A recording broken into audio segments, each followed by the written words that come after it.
Sanctions have to be used very judiciously, and you can win. We have things much more powerful, actually, than sanctions. We have trade, but we cannot lose our dollar standard.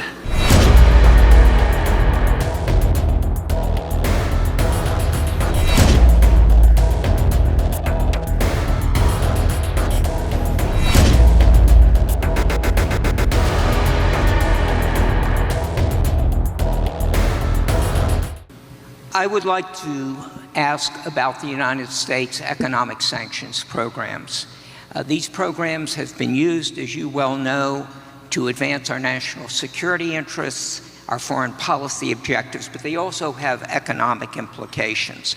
And the most recent was the program against Russia in response to their invasion of Ukraine, where for once we got the support of all our allies.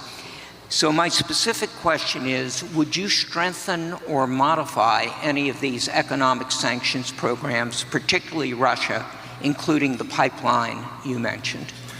Well, it's a great question. The problem with what we have with sanctions, and I was a user of sanctions, but I put them on and take them off as quickly as possible, because ultimately it kills your dollar and it kills everything the dollar represents, and we have to continue to have that be the world currency. I think it's important. I think it would be losing a war if we lost the dollar as the world currency. I think that would be the equivalent of losing a war. That would make us a third world country, and we can't let it happen. So I use sanctions very powerfully against countries that deserve it, and then I take them off.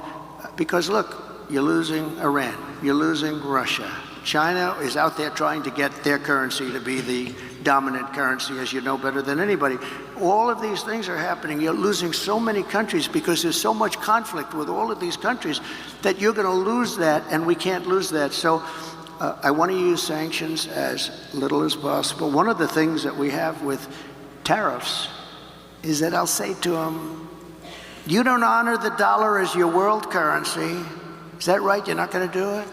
No, we're not. I said, that's okay. I'm going to put tariffs all over your product. And they're going to say, sir, we'd love to honor the dollar as the world currency. You know, tariffs, in addition to monetary and the money that we'll take in, which will be bigger than you've ever seen in this country before, gives you tremendous political power for something like that. As an example, I stopped wars with the threat of tariffs. I stopped wars with two countries that mattered a lot. A lot of people would have been killed, and I threatened tariffs coming into the United States if they don't make peace. And we made we didn't have conflicts like you have right now. We had very intelligent people.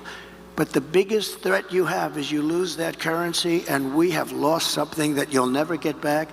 And we can keep it if we're smart, but they use it too much, and then they just forget about it. And these countries like Russia, it's going out now and doing its own thing, and you know, they're going out bragging about how they don't need us anymore, et cetera, et cetera. The sad part about Russia is that Ukraine would have never happened if I was president, so we wouldn't really have to be talking about sanctions. But it did happen. And one of the things I'm going to do, a little bit relevant to your question, is if we win, I believe I can settle that war while I'm president-elect. Before I ever get into office, I can get that war settled and get that war stopped, because it's a horrible, horrible war.